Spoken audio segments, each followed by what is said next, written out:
آئیے اب شروع کرتے ہیں یوسف علیہ السلام کا قصہ۔ قرآن کریم نے اس قصے کو احسن القصص کہا ہے۔ اس کے بارے میں اللہ تعالی نے پوری ایک سورت یعنی سورہ یوسف نازل فرمائی۔ اس قصے میں دو عظیم نبیوں کا تذکرہ ہے، سیدنا یعقوب بن اسحاق علیہ السلام اور یوسف بن یعقوب علیہ السلام کا۔ اپنے بھائیوں کی وجہ سے یوسف علیہ السلام کن حالات کا شکار ہوئے، آپ اس کا تفصیل سے ذکر سنیں گے۔ سورہ یوسف مکی ہے اور یوسف علیہ السلام کا قصہ اگرچہ ابتلاء و آزمائش کی داستان ہے، لیکن اس میں اور بھی بہت سے فوائد ہیں۔ سننے والا اس سے لطف اندوز ہوتا ہے، اپنے اندر رحم اور انس کے جذبات محسوس کرتا ہے۔ اس قصے میں ان حالات کی طرف بھی اشارہ ہے جو انبیاء کے ساتھ پیش آتے ہیں۔ عام انبیاء کے حالات واقعات سے معلوم ہوتا ہے کہ پہلے وہ آسودہ حال تھے، لیکن جب انہوں نے دعوت دی تو ان کی قوم نے انہیں جھٹلایا، پھر آزمائش کا سلسلہ شروع ہوا، پھر ان کی قوموں پر عذاب آیا۔ اس قصے میں معاملہ اس کے بالکل برعکس ہے۔ اس میں شروع میں ابتلاء آزمائش کا دور ہے، پھر آسانی اور فراوانی کی داستان ہے۔ ایسا کیوں ہوا؟ علماء کے اس بارے میں مختلف اقوال ہیں۔ عطا رحمت اللہ علیہ فرماتے ہیں، غمزدہ پریشان حال اگر یوسف علیہ السلام کے قصے کو سنتا ہے تو اس کے دل کو سکون ملتا ہے، وہ مطمئن ہو جاتا ہے، اس لیے کہ اس میں تنگی کے بعد آسانی ہے، مشکلات کے بعد اللہ کی نعمتوں کا نزول اس سے ظاہر ہے۔ سورہ یوسف سورہ ہود کے بعد نازل ہوئی۔ سورہ ہود میں انبیاء کرام کے تذکرے کے بعد قوم ہود اور قوم صالح کی تباہی کا ذکر آتا ہے، پھر ان اقوام کا تذکرہ ہے جو تباہ و برباد ہوئی۔ پھر سورہ یوسف عام الحزن میں نازل ہوئی۔ یہ وہ سال تھا جس میں نبی صلی اللہ علیہ وسلم کے چچا ابو طالب فوت ہوئے۔ ابو طالب ہر طرح آپ کا ساتھ دیتے رہے تھے، یہاں تک کہ رسول اکرم صلی اللہ علیہ وسلم فرماتے ہیں، قریش نے مجھ سے صحیح معنوں میں دشمنی کا آغاز ابو طالب کی وفات کے بعد کیا۔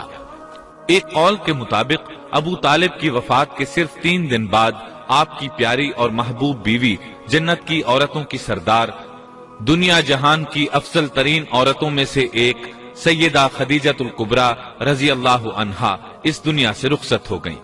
انا للہ و انا الیہ راجعون۔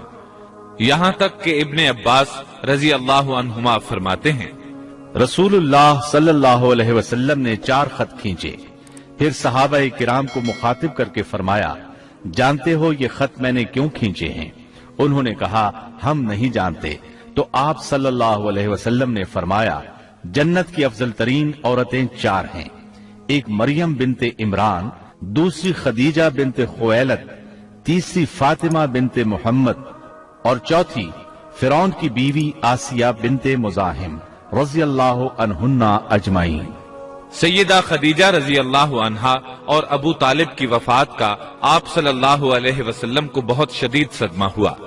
تب آپ کی تسلی کے لیے اللہ تعالیٰ نے سورہ یوسف نازل فرمائی اور آپ کو یقین دلایا کہ تنگی کے بعد فراخی ہوتی ہے، اور اس صورت میں سبق آموز واقعات اور عبرتوں کا تذکرہ یکجا کر دیا گیا ہے، جبکہ دوسرے انبیاء کے قصے قرآن اور احادیث میں مختلف مقامات پر ہیں۔ یہ قصہ قرآن کریم میں ایک جگہ کیوں ذکر کیا گیا، اس میں کیا حکمت تھی، اور باقی قصے مختلف مقامات پر کیوں بکھرے ہوئے ہیں، اس بارے میں علامہ قرطبی رحمت اللہ علیہ فرماتے ہیں، اللہ تعالیٰ نے انبیاء علیہ السلام کے قصے تکرار کے ساتھ ذکر کیے ہیں۔ ایک ہی بات کو بلاغت و بیان کے اصول کے تحت مختلف پیرائے میں ذکر کیا ہے، جیسا کہ ابراہیم علیہ السلام کا قصہ ہے۔ جب اللہ کے برگزیدہ فرشتے ان کے پاس آئے تو ان کے آنے پر ابراہیم علیہ السلام نے جو مہمان نوازی کی اس کو مختلف انداز میں بیان کیا گیا ہے۔ ایک جگہ فرمایا، وہ بغیر کسی تاخیر کے بھنا ہوا بچڑا لے آئے۔ دوسری آیت میں فرمایا، پس ابراہیم فربا بچڑے کا گوشت لے آئے۔ ان دونوں جملوں کو جمع کرنے سے معلوم ہوا بھونا ہوا موٹا تازہ بچڑا پیش کیا گیا۔ مختلف جگہوں پر ان کا تذکرہ اس لیے کیا گیا کہ لوگ اس سے عبرت پکڑیں۔ علامہ قرطبی رحمت اللہ علیہ فرماتے ہیں، یوسف علیہ السلام کے قصے کو ایک جگہ اور باقی انبیاء کے قصوں کو علیحدہ بیان کرنے کی ایک حکمت یہ بھی ہے کہ مخالف پر حجت قائم ہو جائے کہ وہ نہ مکرر کلام لا سکتے ہیں اور نہ ہی قصہ یوسف علیہ السلام کی طرح اکٹھا کلام لا سکتے ہیں۔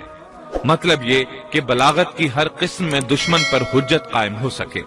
اللہ تعالیٰ کلام کو مکرر اور غیر مکرر لا کر قرآن کا اعجاز بیان کرنا چاہتے ہیں کہ اللہ چاہیں تو ایک قصے کو ایک ہی جگہ بیان کر دیں، چاہیں تو مختلف جگہوں پر بیان کر دیں۔ کوئی یہ نہ کہہ سکے کہ دیکھو قرآن میں یہ قصہ علیحدہ علیحدہ بیان ہوا ہے، میں اس کو ایک جگہ بیان کر سکتا ہوں، یا اس کے برعکس یہ نہ کہہ سکے کہ قرآن میں تو یہ قصہ ایک ہی جگہ بیان ہوا ہے، میں اس کو الگ الگ کر کے بیان کر سکتا ہوں۔ اب ہم اس قصے کا آغاز کرتے ہیں اور اسی طرح کرتے ہیں جس طرح اس کا آغاز اللہ رب العزت نے کیا ہے۔ شروع اللہ کے نام سے جو بڑا مہربان نہایت رحم والا ہے۔ الف لام را، یہ روشن کتاب کی آیتیں ہیں۔ یقیناً ہم نے اس کتاب کو عربی قرآن بنا کر نازل فرمایا ہے تاکہ تم سمجھ سکو۔ ہم آپ کے سامنے بہترین بیان پیش کرتے ہیں اس قرآن سے جو ہم نے آپ کی جانب وحی کے ذریعے نازل کیا ہے، اور یقیناً آپ اس سے پہلے بے خبروں میں سے تھے۔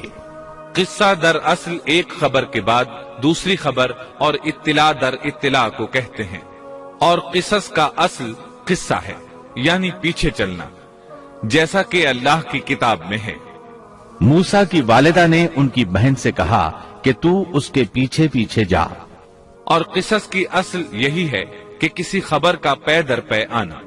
اس لیے ارشاد باری تعالی ہے، ہم آپ پر بہترین قصے بیان کرتے ہیں، اور یقیناً آپ اس سے پہلے بے خبروں میں سے تھے۔ غفلت سے مراد یہاں اللہ کے ذکر سے غفلت نہیں، بلکہ اس کا مطلب یہ ہے کہ نزول قرآن سے پہلے آپ ان قصص سے واقف نہیں تھے۔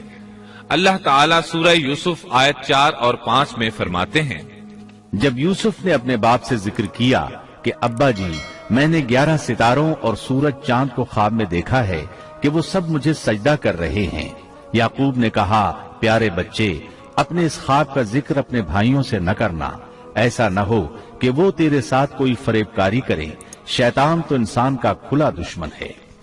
رؤیا سے مراد وہ خواب ہے جس کو انسان نیند کی حالت میں دیکھے، اور رؤیت سے مراد وہ حقیقت ہے جس کو انسان حالت بیداری میں اپنی آنکھوں سے دیکھے۔ تو یوسف علیہ السلام نے خواب میں دیکھا کہ 11 ستارے اور سورج اور چاند انہیں سجدہ کر رہے ہیں۔ یعقوب علیہ السلام خواب کی حقیقت کو جان گئے، اگرچہ آپ خوابوں کی تعبیر نہیں بتاتے تھے، لیکن انہیں علم ہو گیا کہ اس میں یوسف علیہ السلام کی تکریم ہے، اور انہیں یہ بھی علم تھا کہ یوسف علیہ السلام کے بھائی ان سے حسد کرتے ہیں۔ اسی لیے انہوں نے یوسف علیہ السلام سے کہا کہ اپنے بھائیوں کو یہ خواب نہ سنانا۔ یوسف علیہ السلام کے 11 بھائی تھے، بنیامین ان کے سگے بھائی تھے، باقی 6 ایک ماں سے اور 4 2 لونڈیوں سے تھے۔ حقیقی بھائی ان سے حسد نہیں کرتا تھا، وہ عمر میں ان سے چھوٹا تھا، باقی سب ان سے حسد کرتے تھے، اور اس حسد کی وجہ یہ تھی کہ یعقوب علیہ السلام ان سے والہانہ محبت کرتے تھے۔ اسی طرح بنیامین سے بھی انہیں بہت لگاؤ تھا، مطلب یہ کہ ان دونوں سے انہیں زیادہ محبت تھی، اور محبت میں کمی بیشی کوئی بری چیز نہیں، البتہ نبی کریم صلی اللہ علیہ وسلم نے فرمایا، ان میں عدل سے ضرور کام لیں۔ غرض یعقوب علیہ السلام کو ان دونوں سے زیادہ محبت تھی، ان کا دل ان کی طرف زیادہ مائل تھا، یہاں تک کہ لمحہ بھر بھی انہیں نظروں سے اوجھل نہیں کرتے تھے۔ یوسف علیہ السلام کے بھائی جب کھیل کے لیے نکلتے تو یعقوب علیہ السلام فرماتے، یوسف کو یہیں چھوڑ دو، گویا ہر وقت ان کا پہرا دیتے تھے۔ اللہ تعالیٰ سورہ یوسف آیت 6 میں فرماتے ہیں، اور اسی طرح تجھے تیرا پروردگار برگزیدہ کرے گا، اور تجھے معاملہ فہمی یعنی خوابوں کی تعبیر بھی سکھائے گا، اور اپنی نعمت تجھے بھرپور عطا فرمائے گا، اور یعقوب کے گھر والوں کو بھی، جیسے کہ اس نے اس سے پہلے تیرے دادا اور پردادا یعنی ابراہیم و اسحاق کو بھی بھرپور اپنی نعمت دی۔ یقیناً تیرا رب بہت بڑے علم والا اور زبردست حکمت والا ہے۔ یعنی آپ کو منتخب کر لیا اور تمام بھائیوں سے آپ کو چن لیا، اور یعقوب علیہ السلام کے سارے بیٹوں سے آپ کا انتخاب کیا، اور اس دور کے لوگوں میں سے آپ کو نبوت دینے کا ارادہ کیا۔